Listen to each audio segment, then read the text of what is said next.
Hello, everybody. This is Catholic Dad, episode number 296. Encourage young couples.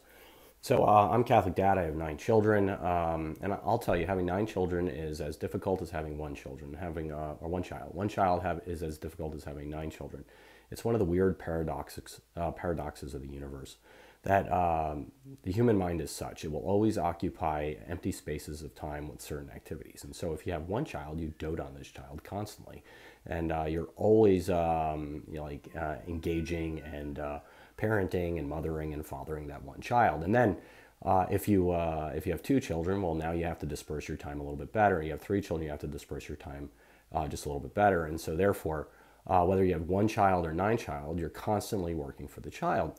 And I must say, I just want to say one thing about older couples that have gone through the toil of raising children.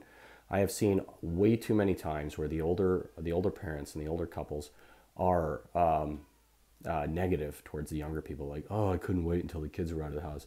Oh, they were so difficult. Oh, I was so tired I couldn't do it anymore. Yeah, well, not really, because you could do it, and you did do it, and you made it through.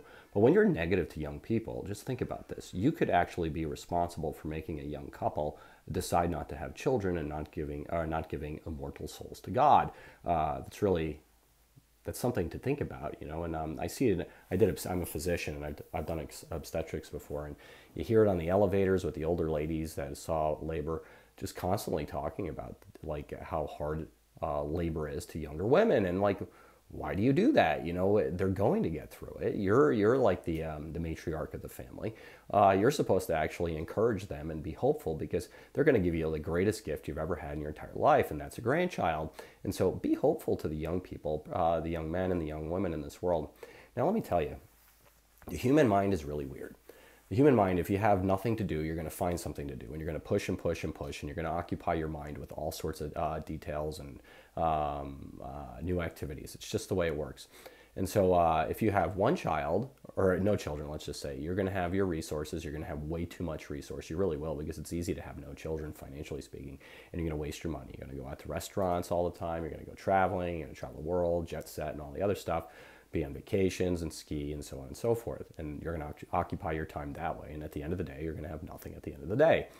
Well, if you have one child, that becomes harder. 2 child, that becomes harder. And because you start occupying your time with young ones. And I'm going to tell you something about the meaning of life, the purpose of life. The purpose of life is to know, love, and serve God in this life and be happy with Him in the next.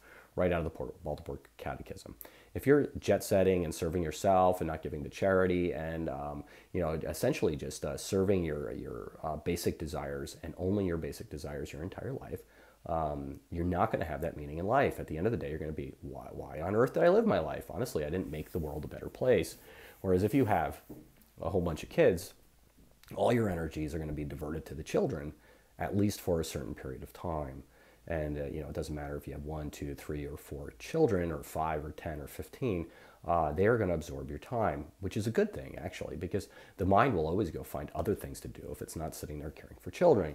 And therefore, when you have children, you put a yoke of responsibility on your back, and you pick it up and you carry it.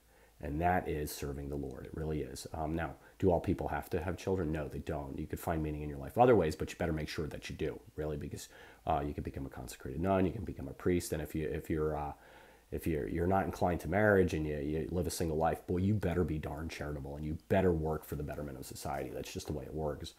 The young people out there, when they're drowning in 2 infants or three small children, and it's difficult and it's hard, and they're despairing, and they're having emotional difficulty and physical difficulty, and they're just too darn tired.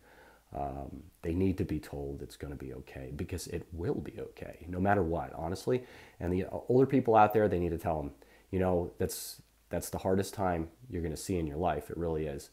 But looking back on it, I wish I had it. I wish I had that back. Just little kids in the house, no grown-up kid problems, and everybody's just sitting there playing and pooping in their diapers and screaming and being annoying. Because once the kids go down at night, you get to hang out with your wife and be quiet and put your head down and rest and think and pray. And it's this weird grace that you get through having children. There's going to be some peace in your mind and solace in your mind that tells you, and I'm not kidding about this, I'm doing a good thing. And there's nothing, honestly, there's nothing. There's no money in the world, no vacation in the world, and there's no activity in the world. I don't care if you're ski bum. I don't care if you like the snowmobile. I don't care, like you travel Europe or whatever else and see the old cathedrals. There is not an activity in the world that will give you peace in your mind as raising little ones to become good people and warriors for God. Really. And that's what I'm telling you. So if you're a young person, I'm telling you, stick there, stick with it. You're doing great, and it's gonna be great no matter what. Sometimes my wife, she tells me, she's like, I feel like Sisyphus. Sisyphus was that Greek god pushing a rock up the hill for all eternity. Push the rock up, and then get to the top of the hill, it rolls down, and then he has to go back and push the big rock to the top of the hill. She's like, I keep laboring and laboring, and the rock keeps falling down the hill.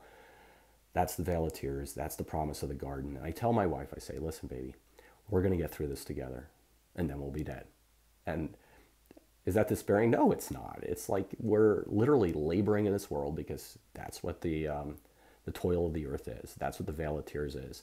And we're creating a wonderful, good product called family that's going to carry on the culture of our society and make it great. And your reward will be great if you toil hard and you take on responsibility and you raise good children. I promise you that. So this is Catholic Dad making you think about it. Please like or subscribe, get to Mass, pray the daily rosary, and be positive to young couples. God bless you all.